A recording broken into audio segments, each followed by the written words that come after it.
Olá, querido missionário, é uma alegria poder estar aqui com você para juntos estudarmos a terceira aula que tem por tema Sou missionário porque creio. É interessante notar que para ser um missionário, inevitavelmente você precisa crer naquilo que você irá ensinar às pessoas. E eu tenho plena convicção de que nesta aula nós iremos aprender ou pelo menos reavivar aquilo que nós cremos. Diante disso, querido missionário, uma pergunta será inevitável. O que os adventistas podem oferecer? Mas agora pensa como indivíduo. Quando você chegar para alguém e essa pergunta soar no seu ouvido, o que você tem para me oferecer como adventista do sétimo dia? O que você responderia a esta pergunta? Eu quero trazer aqui algumas coisinhas interessantes para refletirmos juntos. Quais razões daria para a sua crença? Porque você crê, beleza, ok, mas por que você crê? Será que é uma fé meramente ilusória ou é uma fé baseada em evidências? Será que você é apenas um crentista ou você é alguém que crê na verdade daquela que você prega? E quais razões você daria para essa sua fé? Quais textos bíblicos apresentar? Querido, deixa eu dizer uma coisa para você. Como adventista do sétimo dia, eu queria dizer que você precisa ter pelo menos 4 textos que devem fazer parte da sua memória. Estes você não precisaria nem consultar a Bíblia. Por exemplo, Daniel 8,14. Nesse texto, nós encontramos ali o ponto de partida para o início desse movimento profético que vai se cumprir após as 2.300 tardes e manhã. Depois, você deve gravar Apocalipse capítulo 10, versículo de número 10. Nesse texto, nós temos a certidão de nascimento deste movimento profético que conclui ali no versículo de número 11. Esse movimento também tem uma identidade profética e você precisa gravar Apocalipse 12, verso 17. Ali diz que esse movimento vem com uma identidade profética e, por fim, querido missionário, nós temos uma mensagem profética e está em Apocalipse 14, 6 a 12. Esses versículos precisam fazer parte da sua mente. E detalhe, deixa eu te lembrar uma coisa, em Apocalipse 14, 6 a 12, nós encontramos as mensagens que nós, como adventistas, temos a missão de pregar, que são as 3 mensagens angélicas. Querido missionário, se você não pregar essas mensagens, ninguém mais pregará, porque ela é uma mensagem distintiva da Igreja Adventista do sétimo dia. Então, você precisa ter esses textos gravados na sua mente. E como relacionaria a mensagem adventista com as religiões mundiais não cristãs? Será que tem algo comum? Olha só, nós temos algumas coisas em comuns, mas também temos algumas coisas comuns relacionadas a essas outras religiões ou mesmo algumas denominações. Como andam suas convicções? Essa é uma pergunta. Se eu perguntar para você aqui acerca da tua convicção quanto cristão, e me permita fazer uma pergunta mais ousada, enquanto adventista do sétimo dia, será que você tem convicção daquilo que você está proposto a ensinar? Ou você é apenas um mero reprodutor de informação? Você recebe e transfere sem que você consulte as mesmas, sem que você crie uma convicção própria. Então, querido missionário, você tem o dever e a missão de buscar essas informações diretas da palavra de Deus, porque só assim você poderá falar com muita força de que Jesus virá. E olha que coisa interessante, eu gostaria de ver Jesus voltar em nossa geração. Você gostaria? Se você gostaria, diga amém aí do outro lado. Eu quero ver Jesus voltar em minha geração. E isso só será possível se nós apressarmos a sua volta. Porque é incrível dizer que a irmã White chega a mencionar no livro Eventos Finais de que a volta de Jesus ela é incondicional. Você sabe disso, mas a data ela é condicional. Eu e você podemos apressar a volta do Senhor Jesus. Deus chama os crentes à obediência por amor e a levar a sério o discipulado. Aqui nós temos uma outra coisa que vale muito a pena refletir. Eu queria refletir em 2 pontos com você. a obediência ela deve ser pautada tão somente no amor. Talvez eu esteja falando para alguém que obedece a Deus porque quer ir para o céu. Talvez eu esteja falando para alguém que obedece a Deus porque tem medo de ir para o inferno. Talvez eu esteja falando para alguém que tem muitos motivos para a sua obediência. Sabe, todos eles têm o seu grau de importância, mas o seu principal motivo, querido, deve ser por amor. O Senhor, Ele espera que você o obedeça simplesmente porque você o ama. Isso fica muito claro para você, pai, que me ouve através desta aula. Você tem um filho, eu tenho 3 e você sabe do que eu estou falando. Se o teu filho te obedece com medo de você ou por qualquer motivo, interesse, seja lá qual for, como seria essa sua recepção deste amor? Você ficaria feliz? Ou você seria muito mais feliz se o teu filho te obedecesse apenas porque te ama? Sabe, pai, esse é o que Deus espera de nós. Deus espera que nós o obedeçamos tão somente por amor, porque Deus amou o mundo de tal maneira que deu seu Filho unigênito, para que você, missionário, não pereça, mas tenha vida eterna. Os adventistas sempre enfatizaram que a verdadeira fé se manifesta em fazer de Jesus, além do seu Salvador, o seu Senhor.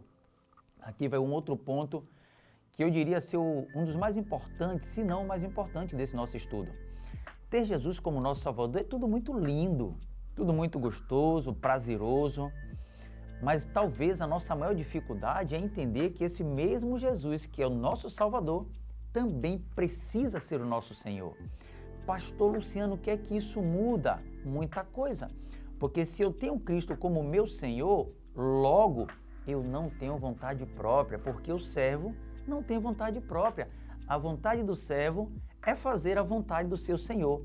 E deixa eu contar uma história para você. Uma certa vez, a minha esposa entendeu que eu deveria fazer teologia. E conversando comigo, a gente concluiu e tal, enfim, fui eu fazer teologia. Agora, não foi algo simples, era um chamado de Deus. E você acha que eu queria sair do emprego? Você acha que eu queria ir para Fátima levando uma mulher, 3 filhos e um cachorro, irmão?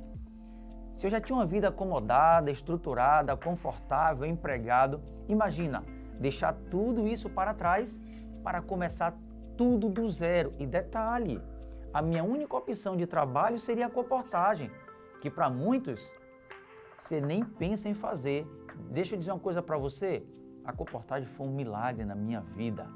E eu peguei a esposa, 3 filhos e o cachorro e fui embora para Fátima. Queridos, eu atendi o chamado do meu Senhor. 4 anos depois, formado, eu retornei e hoje tenho o privilégio de servir a esta causa. Se eu tivesse apenas como meu Salvador, talvez eu não fosse, mas como meu Senhor, eu não tenho o que fazer. Eu preciso obedecer porque Ele é o meu Senhor e a minha vida precisa estar inteiramente em suas mãos.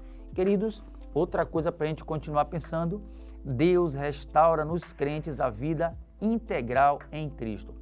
Quando Deus te chamou para a missão, Ele, além de tentar salvar pessoas através da tua vida, acredite, a primeira pessoa que Deus vai operar salvação é na tua vida, varão. É na tua vida, varoa. Porque Deus precisa salvar você para que você possa salvar outras pessoas. E quando você sai para a missão, o maior beneficiado é você, irmão. A maior beneficiada é você, irmã. E deixa eu dizer uma coisa para você que está escrito lá em Mateus, capítulo 28, 18 a 20. Lá diz assim, ó, você conhece o texto? Ele vai dizer, portanto, ide, fazei discípulos de todas as nações, batizando em nome do Pai, do Filho e do Espírito Santo. E eis que estou convosco todos os dias, até a conclusão do século. Queridos, olha que coisa interessante. Quando Deus te convida para a missão, deixa eu dizer uma coisa para você, Deus não te envia para a missão. O texto está me dizendo que Ele te convida a ir com Ele. Por quê? Eis que estou convosco todos os dias até a consumação do século. Ou seja, Ele vai estar contigo na missão. Você, quando vai para a missão, você está se dando o luxo de receber a companhia do teu Senhor. Diga amém por isso. E Ele quer você ao lado dEle para cumprir esta missão. Mais do que nunca, este mundo está doente, viciado e vivendo na ignorância. Necessita da mensagem de Jesus, que se importa conosco e que ministra a todos. O mundo necessita da esperança da nova vida, vivida na sua plenitude pela graça e poder de Deus. A Organização Mundial de Saúde chega a dizer que saúde não é apenas ausência de doença, é o completo bem-estar físico, social e emocional. E nós entendemos que agregado a isso, o espiritual.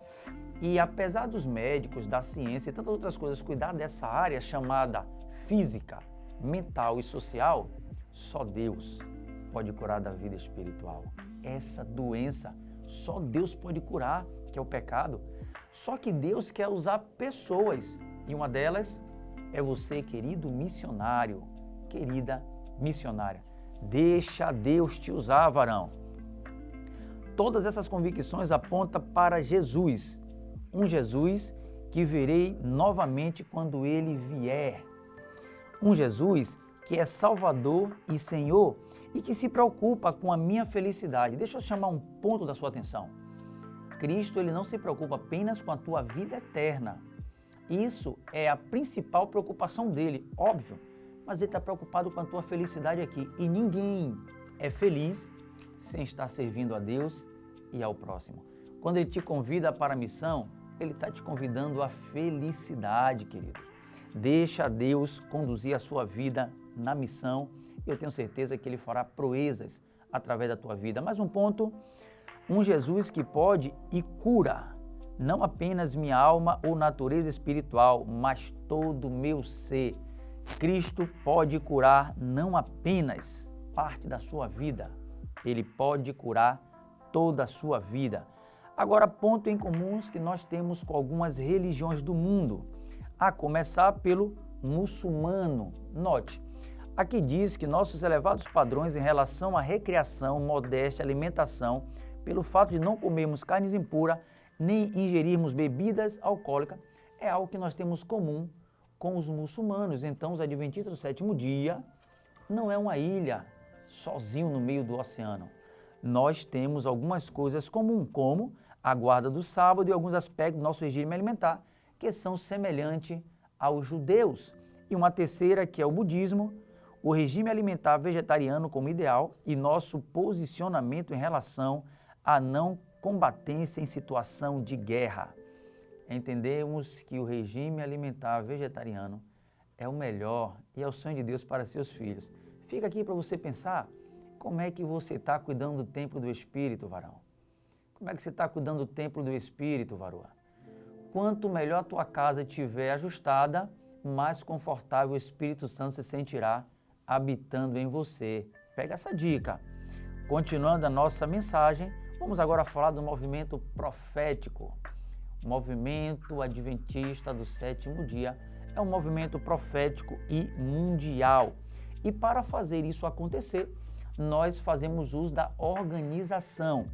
E diga-se de passagem, é uma organização muito bem preparada para atender a missão. Agora, a organização não é um fim em si mesmo. O objetivo dela é o cumprimento da missão. E como funciona a nossa organização? Nós estamos divididos em membros, igrejas locais, associações e missões, união, divisão e associação geral. Como membros, hoje nós temos mais de 17 milhões, como igrejas locais, 71.585 missões e associações, 119 uniões, 13 divisões e associação geral. Essa é a estrutura que Deus organizou para que através desta nós conseguíssemos alcançar o mundo. E Deus está sonhando em alcançar esse objetivo através da sua vida. Quais são os benefícios que a organização proporciona? Mobilização de recursos para o cumprimento da missão mundial, estratégias compartilhadas de evangelismo, inclusive banco de ideias, esforço concentrado no treinamento e capacitação para o envio de missionários transculturais e unidade de propósito e pensamento. Então, a organização, ela consegue de maneira mais fácil e prática ter toda essa estrutura para o teu melhor serviço, onde Deus lhe mandar. E olha que coisa interessante, como você pode contribuir com isso? Isso aqui vale a pena refletir, querido missionário. Muitas vezes nós podemos incorrer no risco de olhar para a organização apenas com aquilo que a gente pode ganhar ou os benefícios que nós vamos adquirir ao participar desta organização. Na verdade, o nosso dever deveria ser como eu posso contribuir com esta organização. Isso deve ser o que deve permear a nossa vida e o nosso coração. E você pode começar a contribuir com a missão, com a organização, a partir do seu lar. Aqui está o teu primeiro campo missionário. Você pode começar a compartilhar isso em sua casa. Você pode começar a compartilhar isso também na comunidade. Deixa eu ler um textinho para você aqui. A missão não inicia com a passagem aérea para um lugar exótico, mas no coração do crente. Ser missionário significa reconhecer que somos representantes de Cristo, chamados a testemunhar a sua bondade. Portanto, você pode se envolver na missão agora. Você não precisa sair para começar a sua missão. Na verdade, você vai sair porque você já é um missionário. Diga amém por isso. E eu também posso dizer para você que o campo missionário vai ser uma experiência também muito especial. Deixa eu ler um texto para você e esse então é o penúltimo texto que nós iremos ler para concluir a nossa aula. É de extrema importância que você tenha uma atitude positiva em relação às pessoas com quem estará trabalhando. Você descobrirá em várias culturas e ambientes da igreja fora do seu país que há muitos estilos diferentes de liderança e várias abordagens que podem ser distintas da que você está acostumado. De muitas formas, o sucesso do seu trabalho tem muito a ver com atitudes e relacionamento. Querido, eu quero concluir a minha fala agora convidando você para uma reflexão sobre os sentimentos que vocês têm em relação à Igreja Adventista Mundial e sua organização para o cumprimento da missão, o que você poderia fazer para que ela fosse melhor e mais eficaz em sua missão. Esse é um trabalho que Deus conta conosco. Dê o seu melhor e eu tenho certeza que Deus te usará onde você estiver. Deus abençoe e até mais.